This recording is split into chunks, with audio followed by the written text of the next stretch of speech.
할렐루야. 자, 우리 지난 시간에 하나님의 나라 그 첫 번째 시간으로 예수님이 이 땅에 오셔서 그 나사렛 동네에서 어린 시절을 보내시고 이제 공생애를 시작할 때가 예수님의 그 나이가 한 30쯤 되었다고 성경이 증언하고 있어요. 그 공생애를 시작할 때 제일 먼저 선포한 메시지의 주제가 뭘까요? 뭐였었죠? 오늘 답은 다 하나님의 나라입니다. 답이 다 하나님의 나라예요.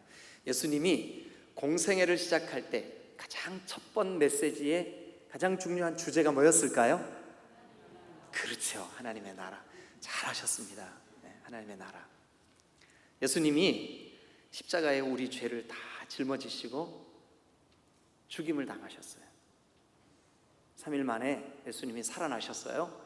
살아나셔서 그냥 증거도 없이 살아나셨나 보다 이런 게 아니라 제자들에게 그리고 주변에 있는 사람들에게 당신을 이렇게 보여주셨어요. 40일 동안 이 땅에 사셨는데 그 하늘로 들리워 올라가시기 전까지 40일 동안 예수님이 증거하시고 선포하신 메시지의 주제가 뭘까요? 오늘 답은 다 하나님 나라입니다.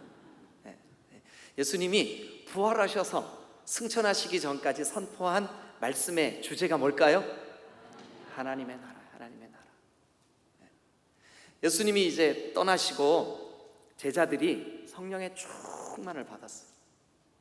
그래서 이 제자들이 예루살렘을 중심으로 교회를 이루었어요. 그 교회가 생겨서 처음 제자들과 함께 그 교회에서 나누어졌던 메시지의 주제가 뭘까요? 그럼 이 정도 되면 우리가 하나님의 말씀을 듣고 배우고 하면서 가장 중요한 성경의 주제 중에 하나가 어떤 주제일까요? 그렇죠, 하나님의 나라. 하나님의 나라. 그래서 저는 지난주에 이 하나님의 나라의 간단한 개념을 설명을 드리면서 하나님의 나라는 저 뒤에 화면에 보이는 것처럼 저런 지도 이런 게 아니고 뭐라고 말씀을 드렸냐면 하나님의 나라라고 번역된 우리 성경에 있는 그 말이 구약 성경은 말쿠트라고 하는 말이라고요. 말쿠트. 이것은 하나님의 통치가 이루어지는 그 영역, 하나님의 통치, 다스림. 그래서 사람들이 하나님의 나라가 어디 있습니까? 그랬더니 여기 있다 저기 있다 하는 것이 아니라 너희 중에 있다. 그러면 만약에 우리의 마음에 하나님 나를 다스려 주세요, 나를 통치해 주세요, 그럼 우리 마음에 하나님의 나라가 이루어진 거겠죠. 그러나 예배당에 나와서 예배도 잘 드리고 찬송가도 잘 부르고 성경도 막 지식적으로 다 알아요. 그런데 정작 삶 속에 자기 자신을 다스리는 통치자가 자기 감정이요. 그럼 이거는 하나님의 나라가 이루어진 걸까요? 안 이루어진 걸까요? 이루어진 게 아니에요. 그래서 예수님이 우리한테 너희는 이렇게 기도해라. 하늘에 계신 아버지, 아버지의 이름이 거룩히 여김을 받게 해주세요. 그리고 그 아버지 하나님의 나라가 여기 이루어지게 해주세요. 이게 주님이 우리에게 가르쳐 주신 기도인데 우리가 하나님 나라가 이루어주세요 라고 기도를 하면서 과연 정말 하나님의 나라가 우리의 삶 가운데 이루어지고 있는가? 자, 오늘 그 두 번째 시간을 이제 창세기 말씀으로 좀 시작을 해보려고 합니다. 여러분 조금 어제 좀 피곤하신 분들도 오늘 조금 집중해서 눈을 크게 뜨고 이번 기회에 내가 다른 건 몰라도 성경이 그렇게 중요하다고 가르치고 있는 이 주제 하나님의 나라에 대해서만큼은 내가 선명하게 여기에 새기고 돌아가야 되겠다. 이렇게 좀 작정해 주시기를 바랍니다. 할렐루야, 할렐루야. 우리 좀 멀리 떨어져 계셨어도 앞뒤 양옆에 인사하시죠. 하나님 나라가 이루어지기를 바랍니다. 인사 좀 하세요, 서로. 네, 감사합니다. 자, 고대 아마 아브라함 시대 그 이전이나 이후 그때쯤 그 시대에 사람들이 그 써놓은 고문서가 고고학자들에 의해서 수년 전에 발견이 됐어요. 근데 그 고문서에, 이 고고학자들이 발굴해낸 고문서에 이런 내용이 적혀 있었어요. 뭐냐 하면, 아브라함이 살던 시대만 해도 이렇게 우리 뒤에 보이는 지도처럼 대한민국의 땅은 여기까지야 하고 이 지도를 그릴 만큼 영역 표시가 어려웠어요. 그리고 실제로 부족들과 부족들이 엉켜서 살고 있었기 때문에 나라라고 하는 개념보다는 부족 단위로 살고 있었어요. 그런데 그 부족 중에 만약에 우리 이 도안 지역에 사는 부족장이 어떤 사람이라고 가정을 해보면, 그 부족장이 통치하는 영역이 여기까지입니다 라고 하는 표시를 해야 되는데 이 표시할 방법이 없잖아요. 그래서 어떻게 했냐면, 나무를, 그 사람 크기만 하게 나무를 자르는 거예요. 그리고 기술이 좋은 사람들이 그 나무를 우리의 통치자, 우리의 리더자, 우리의 다스리는 우리 부족의 부족장의 모양을 거기다 이렇게 새기는 거예요.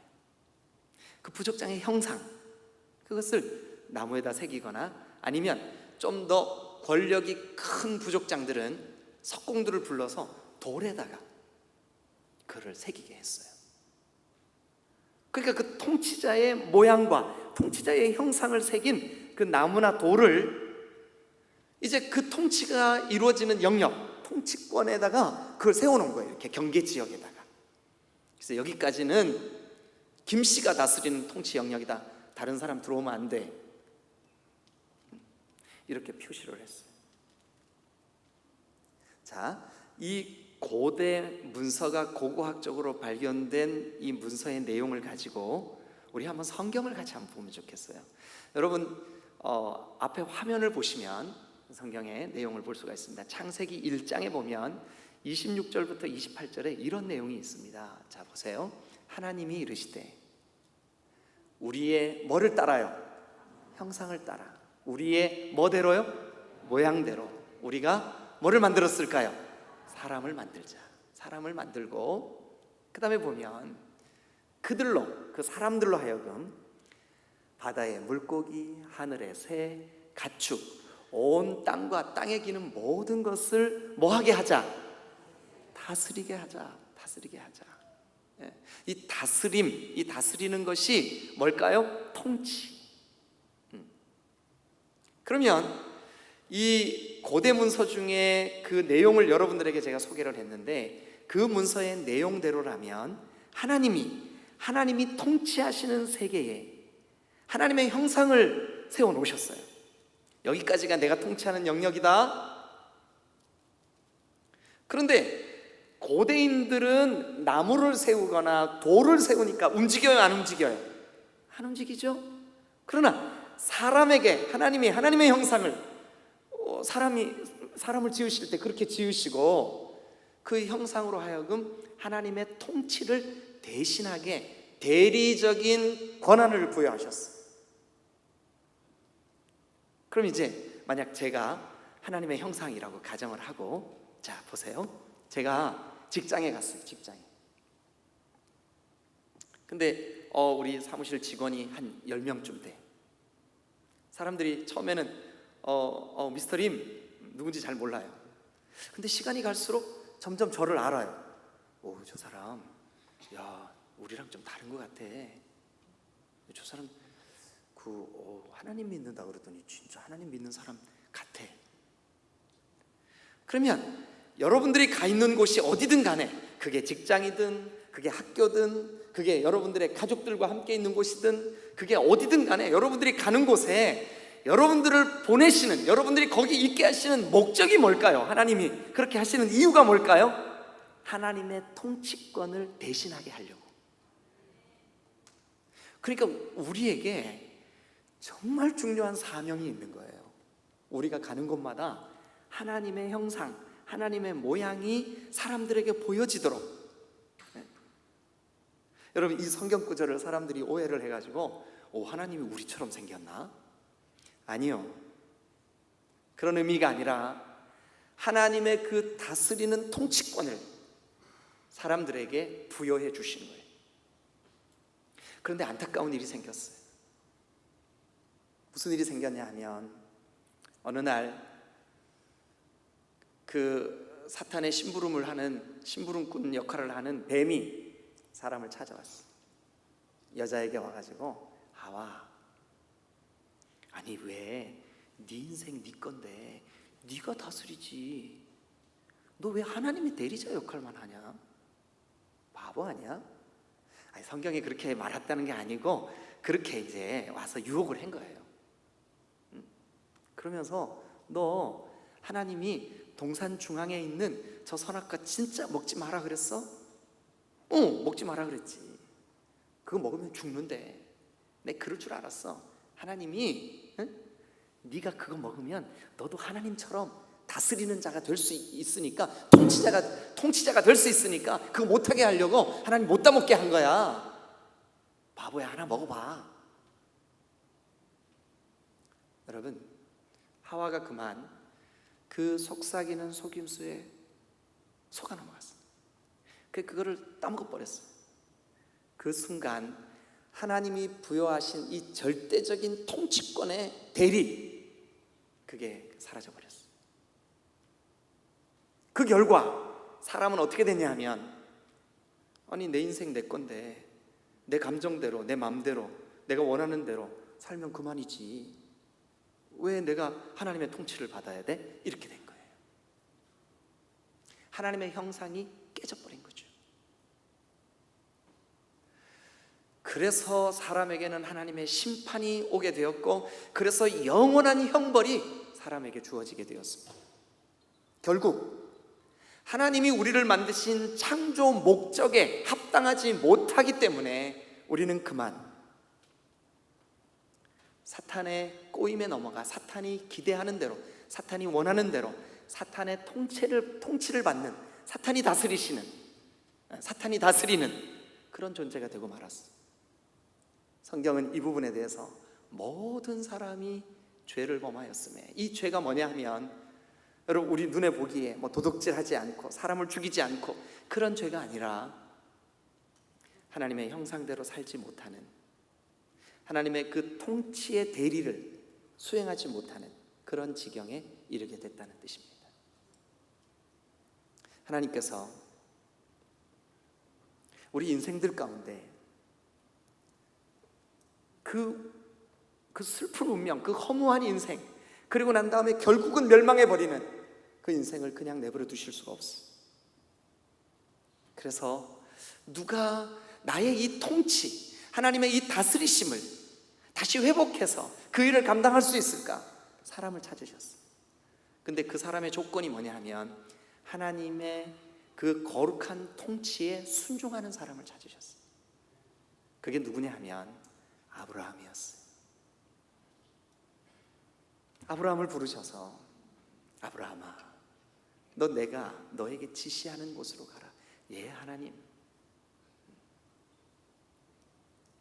너 이렇게 해라. 예, 하나님. 너 저렇게 해라. 예, 하나님. 하나님이 원하시는 대로, 자기 자신의 감정이나 자기 자신의 어떤 그 원하는, 육체가 원하는 그런 그 삶이 아니라, 하나님이 요구하시고 하나님이 기뻐하시고 하나님이 원하시는 삶에 순종하는 그 한 사람이 필요했어요. 그게 바로 믿음의 조상 아브라함이었어요. 자, 그런데 오늘 우리가 함께 본 이 성경, 여러분 다시 한번 보시죠. 창세기 18장 19절입니다. 거기에 보면 중요한 문장이 하나 나와요. 어떤 문장이 나오냐 하면, 자, 여러분, 내가 그로 그 자식과 권속에게 명하여 여호와의 도를 지켜 의와 공도를 행하게 하려고 그를 택하였나니. 그러면 이 문장을 보니까 어때요? 아브라함을 선택하신 목적이 거기 진술돼 있어요. 아브라함을 하나님이 왜 부르셨을까? 아브라함에게 왜 복을 주실까? 아브라함에게 왜 너는 내 백성이라고 칭해 주실까? 그 목적이, 하나님이 부르신 목적이 뭐뭐 하게 하려고 그를 택하였나니. 찾으셨나요? 네. 아, 그렇게 하려고 아브라함을 택했구나. 여러분, 물론 육신적으로는 아브라함의 후손은 오늘날의 이스라엘이겠죠. 그러나 영적으로 아브라함의 후손은 믿음으로 예수 그리스도의 그 거룩한 복음 때문에 하나님의 나라 백성이 된 저와 여러분들의 영적인 아브라함의 후손들인 줄로 믿습니다. 그럼 그 말은 다른 말로 아브라함을 택하신 목적, 아브라함을 복 주시는 목적, 아브라함을 내 백성 삼으신 목적은 곧 우리를 부르신 목적과 같다고 할 수 있습니다. 그렇게 믿으십니까? 그럼 결국 이 말씀은 아브라함을 내가 그거 하게 하려고 택했다라고 하는 말 속에는 저와 여러분들을, 임성도를, 여러분들 이름을 대세요. 거기다가 여러분들을 부르신 목적이 뭐뭐 하게 하려고 내가 그를 택하였나니. 믿으시면 아멘. 그 성경이 그렇게 돼 있어요. 18장 19절 뭐뭐 행하게 하려고 그를 택하였나니. 저는 오늘 하나님의 나라 그 두 번째 시간으로 지난 시간에 이어서 오늘 하나님이 우리를 택하신 목적, 아니 다시 말씀드리면 하나님의 나라, 그 하나님의 백성, 하나님의 통치를 받는 하나님의 백성은 도대체 어떤 사람들일까? 어떤 삶을 살아야 될까? 뭐 하게 하려고 하나님이 우리를 택하신 걸까? 그 말씀을 여러분들과 함께 좀 나눠보려고 합니다. 자, 우리를 택하신 목적, 아브라함을 택하신 목적, 우리를 하나님 나라 백성 삼으신 목적, 하나님의 나라를 우리에게 선포하신 목적. 첫 번째, 여기 보면 이렇게 시작합니다. 내가 그 아브라함으로 그 자식과 권속에게 명하여 여호와의 도를 지켜. 자, 이게 조금 말이 어려울 수 있어요. 그래서 제가 다른 번역 성경을 좀 여러분들에게 보여드릴게요. 자, 먼저 여러분, 이 새 번역이라고 하는, 이게 우리가 가지고 있는 것은 개역 개정이거든요. 신천지 이단 같은 경우는 개역 번역 성경만 고집하죠. 그 이유가 뭐냐 하면 자기들의 교리가 다른 번역 성경으로 보면 틀렸다는 게 증명되거든요. 그래서 우리는 객관적으로 여러 번역 성경을 봐야 될 필요가 있어요. 그래서 제가 다른 번역을 한번 보여드립니다. 새 번역 성경에 보면 이 19절을 이렇게 번역해 놨습니다. 같이 읽어주세요. 시작. 내가 아브라함을 선택한 것은, 다시 한번요. 뭐라고요? 내가 아브라함을 선택한 이유는, 내가 아브라함을 선택한 목적은, 내가 아브라함을 선택한 것은 뭐 때문에요? 시작. 그가 그 자식들과 자손을 잘 가르쳐서 뭐 하게 하고?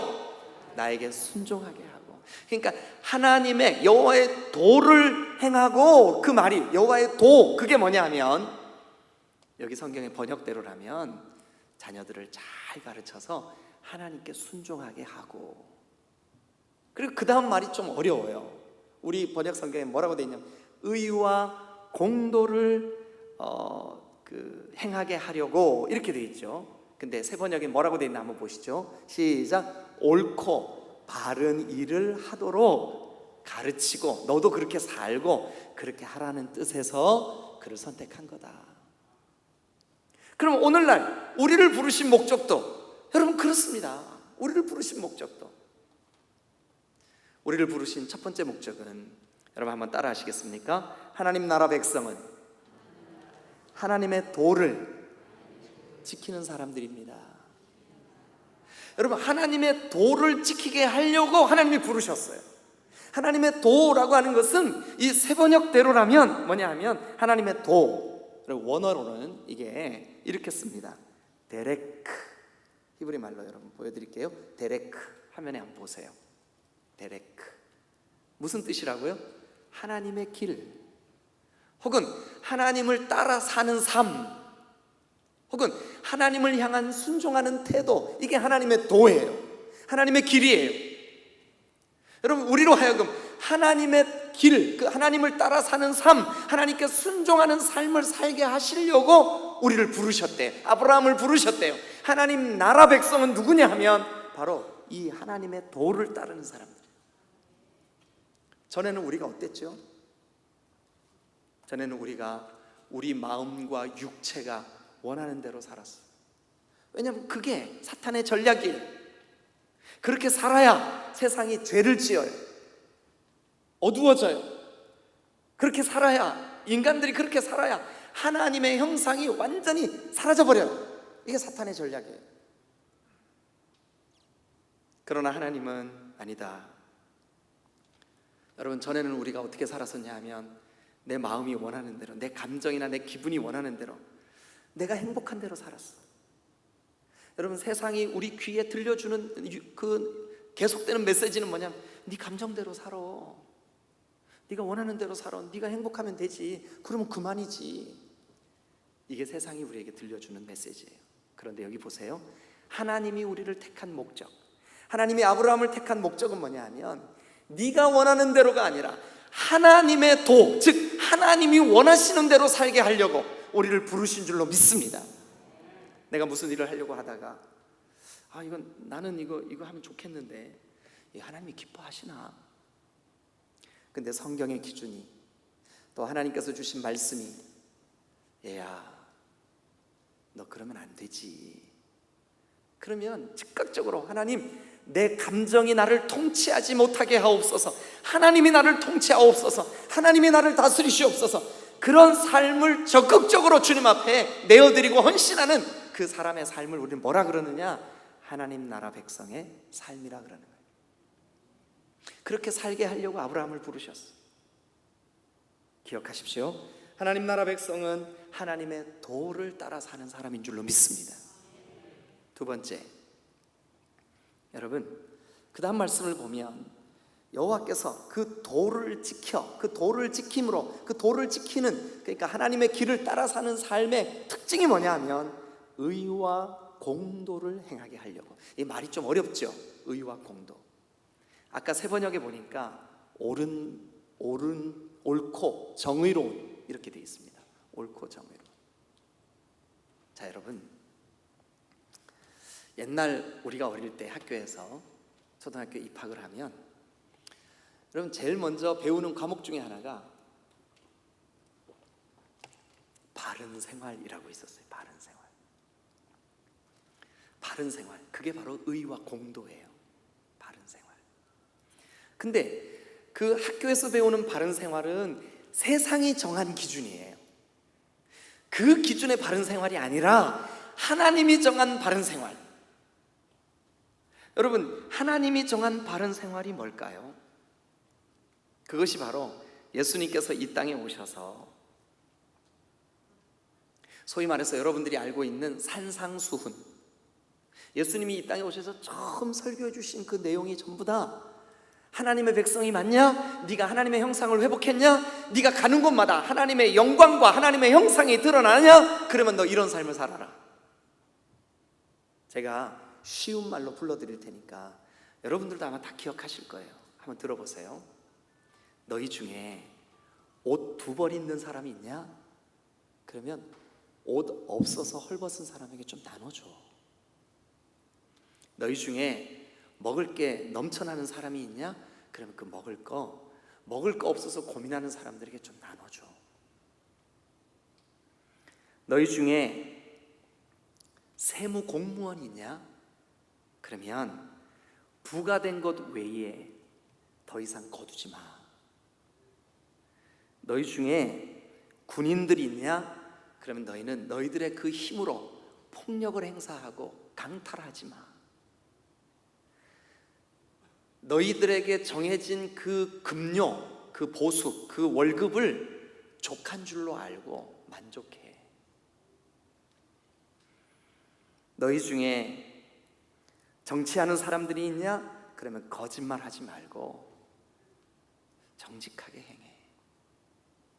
너희 중에 혹시 하나님 앞에 예물을 드리려고 준비하고 예배의 자리에 나와 있는 사람들이 있냐? 혹시 드리려고 하는데 마음속에 다른 형제로부터 원망 들을 만한 일이 있으면 네 감정으로는 아니 그 사람들이 나한테 와서 잘못했다고 해야지 왜 내가 가서 용서를 구해? 그렇게 하지 말고 그 드리려고 하는 예물을 잠깐 거기다 두고 가서 화해하고 와서 예물을 드려. 너희 중에 혹시 고발장을 써놓고 누군가를 고발하려고 하는 사람이 있냐? 가서 적극적으로 화해를 청해라. 너희 중에 음란한 마음이 자꾸 부릴 듯 일어나는 사람이 있느냐? 그 음욕을 품지 마. 누구든지 음욕을 품는 사람은 이미 그 여인을 범한 사람이야. 거짓말로 맹세하지 말고 악한 자들을 대적하지 말고 혹 너희에게 원수로 행하는 사람이 있다 할지라도 끝까지 사랑해라. 여러분, 정말 쉽지 않죠? 그런데 이 모든 것들은 누가 원하시는 걸까요? 하나님이. 만약 우리가 하나님, 제가 하나님 나라를 살기를 원합니다, 하나님 나라 백성이기를 원합니다 한다면 우리가 오늘 기쁨으로 하나님 앞에 마음의 문을 열고 하나님, 제가 의와 공도를 행하겠습니다. 잘 기억하십시오. 하나님의 나라 백성의 두 번째 특징은 의와 공도를 행하는 사람입니다. 옳은 것과 정의로운 것을 적극적으로 마음에 영접하는 사람입니다. 그렇게 살기를 결단하는 사람입니다.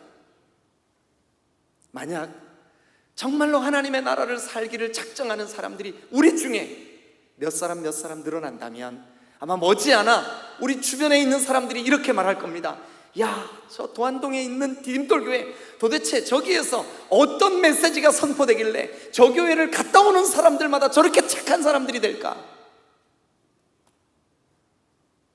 안타깝지만 한국교회가 그동안 너무 똑똑해졌어. 너무 자기 거를 많이 챙겼어. 그러다 보니까 사람들에게 교회 다니는 사람 말은 잘해. 하나님의 형상으로 하나님이 선포되지를 못하고 오히려 하나님의 영광을 가리워 버렸습니다.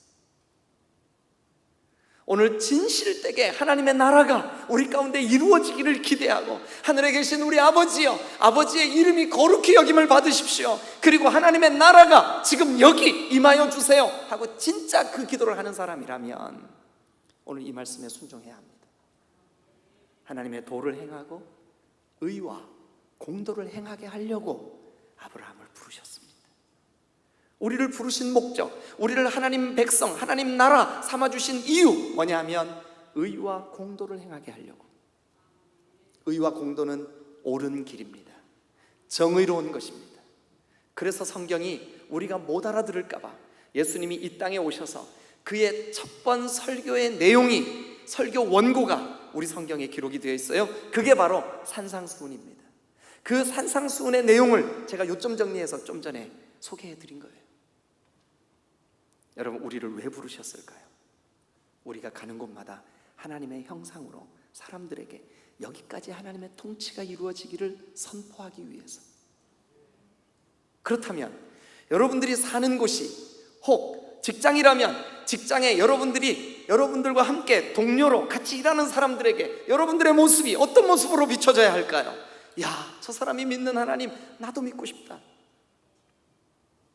저 사람이 원래 저런 사람이 아니었는데 어떻게 자기의 감정, 자기의 고집, 자기의 주장대로 하지 않고 자기가 믿는 하나님이 기뻐하시는 대로 할 수 있을까? 그 하나님 나도 믿고 싶다. 여러분, 우리가 사는 이 지역이 어떻게 될까요? 틀림없이 착한 성도, 착한 교회 될 줄로 믿습니다. 하나님이 기대하시는 하나님의 나라는 바로 하나님의 의와 공도가 행해지는 그런 곳이 하나님의 나라인 줄로 믿습니다. 자, 하나님의 나라가 어떤 곳일까? 하나님의 의가 행해지는 곳, 하나님의 도가 행해지는 곳. 두 번째는 하나님의 의와 하나님의 공도가 행해지는 곳. 그래서 하나님은 그런 사람들에게 어떤 일을 이루시려고 하냐 하면, 자, 우리 일단 세 번째 주제를 여러분들에게 말씀드리기 전에 성경을 한 곳 보시겠습니다. 창세기를 뒤로 조금만 넘기면 23장 6절에 이런 말씀이 기록되어 있습니다. 23장 6절. 거기 보면 우리 같이 한번 읽겠습니다. 자, 이 앞에 있는 성경을 읽기 전에 제가 이 성경의 배경을 잠깐 말씀드리고 같이 읽으면 훨씬 여기 와닿을 것 같아요. 자, 이게 어떤 배경을 가지고 있냐면, 저 이방 땅 갈대아 우루, 저 먼 곳에서 아브라함이라는 사람이 가족들을 이끌고 강을 건너, 유프라데스 강을 건너서 여기 지금 오늘날 여러분들이 알고 있는 이스라엘 그 땅에 와서 정착을 했어요. 근데 그 땅에는 원래 다른 사람들이 살고 있었어요. 성경에 보니까 헷 족속이 살고 있었대. 헷 족속. 그러니까 우리로 말하면 저 아주 우리가 알지 못하는 먼 곳에서 누군가 여기 이민 왔다고요. 잠비아에 그 흑인이 여기 이민 왔다고 치십시다. 도대체 그 사람이 어떻게 살았는지 세월이 지났어요. 한 10년쯤 지난 다음에 우리 교회 속해 있는 모든 사람들이, 야, 저 사람이 우리의 리더다, 저 사람이 우리의 지도자다, 저 사람이 우리를 이끌면 좋겠다, 이렇게 바뀌어버린 거예요. 그 사람이 도대체 어떻게 살았길래? 자, 그런 마음으로 이 성경을 같이 한번 읽어보실래요? 시작. 내 주여 들으소서. 당신은 우리 가운데 있는 하나님이 세우신 지도자이시니 우리 묘실 중에 좋은 것을 택하여 당신의 죽은 자를 장사하소서. 우리 중에서 자기 묘실에 당신의 죽은 자 장사함을 금할 자가 없으리. 아브라함의 아내 사라가 죽었어요. 장례를 치러야 되는데 묘지로 쓸 땅이 없어요. 왜냐하면 이민 온 사람이니까. 그런데 마침 막벨라 굴이 있는 곳에 저기를 우리 가족묘로 삼으면 좋겠다. 그래서 아브라함이 헷 족속에게, 내가 지금 아내가 죽었는데 아내를 장사할 땅을 좀 얻고 싶소. 그랬더니 다시 한번 화면에 띄워주실래요? 헷 족속들이 말합니다. 내 주여, 아브라함한테, 내 주여 들으소서. 당신은 우리 가운데 있는 누가 세우신, 그러니까 아브라함이 지난 수년 동안 헷 족속들 사이에 살면서 누구의 형상이 되었던 거예요? 하나님의 형상이 됐던 거죠. 하나님을 드러냈던 거죠. 하나님이 그를 통해 나타났던 거죠. 그러니까 헷 족속들이 이렇게 말합니다. 당신은 하나님이 세우신 우리의 리더입니다. 우리의 지도자입니다. 우리의 리더십입니다. 그러니 우리 중에 아무도 당신이 필요로 하는 그 묘지를 주지 않을 사람이 아무도 없습니다. 여러분, 이것을 여러분들에게 적용하면 뭐냐 하면, 여러분들의 가는 곳에서 믿지 않던 어떤 사람이 당신이 예수 믿고부터 당신의 생각이 바뀌고 당신의 태도가 바뀌고 당신의 말이 바뀌고 당신의 감정 처리하는 방법이 바뀌었구나, 당신은 하나님의 사람이다. 그런 사람에게 하나님이 해주시고 싶은 게 있어요. 그게 세 번째 주제예요. 하나님의 나라 백성의 첫 번째 특징, 하나님의 도를 행하고, 두 번째 특징, 옳고 정의로운 삶을 산다면, 세 번째는, 자, 그 성경을 다시, 본문을 다시 봅니다. 18장 19절. 그를 택하였나니 이는, 그 택한 목적은, 그 택한 이유는, 그를 택한 이유는 뭐냐 하면, 나 여호와가 아브라함에게 대하여 말한 일을 이루려 함이니라. 그러면 하나님이 말씀하신 이 모든 66권의 말씀이 누구에게 이루어질까요? 하나님의 나라 백성에게 이루어지는 줄로 믿습니다. 근데 많은 사람들이 오해하기를, 아브라함에게 주시마 하고 약속한 복이 목적인 줄 알아요. 아브라함을 부르신 목적, 아브라함이 지금 하나님을 믿는 목적, 그게 뭘까요? 축복 때문이었을까요? 아니면 내가 하나님의 형상이구나, 하나님의 뜻대로 살아야지, 하나님의 도를 행하고 의와 공도를 행해야지. 여러분, 어떤 게 먼저예요? 어떤 게 목적이냐고요? 어떤 게 신앙의 목적이냐고요? 만약 여러분들이 부자 되고 싶어서 이 자리에 나와 계시면 여러분 잘못 오셨습니다. 예수 믿는다고 부자 되지 않습니다. 여러분, 예수 믿으면 하나님 나라 백성 되는 줄로 믿습니다. 하나님 나라 백성으로 살아가고 하나님의 영광을 나타내고, 우리가 가는 곳마다 그 하나님의 형상 때문에 믿지 않는 사람들이, 온 세상이, 심지어 하늘의 새와 공중에 나는 모든 것들, 그리고 땅에 기는 모든 것들이 우리를 바라보며, 야, 하나님이 통치하시는구나. 그런 하나님의 형상으로서, 하나님의 모양으로서의 삶을 살아낼 때, 하나님 나라 백성이 될 때, 세 번째, 하나님의 나라 백성, 그들을 통하여 하나님의 약속이 이루어지는 줄로 믿습니다. 하나님의 약속을 이루시기 위하여 우리를 하나님의 나라 백성으로 부르신 거예요. 하나님의 약속을 이루시기 위하여. 하나님이 주신 약속은 너무나 아름답습니다. 하나님이 주신 약속은 너무나 귀하고 복됩니다. 그런데 그 약속이 이루어지려면 여러분 먼저 우선돼야 될 게 있습니다. 뭐냐? 여러분에게 먼저 하나님의 나라가 이루어져야 됩니다. 여러분, 하나님의 통치, 하나님의 다스리심 적극적으로 여러분 영접하십시오.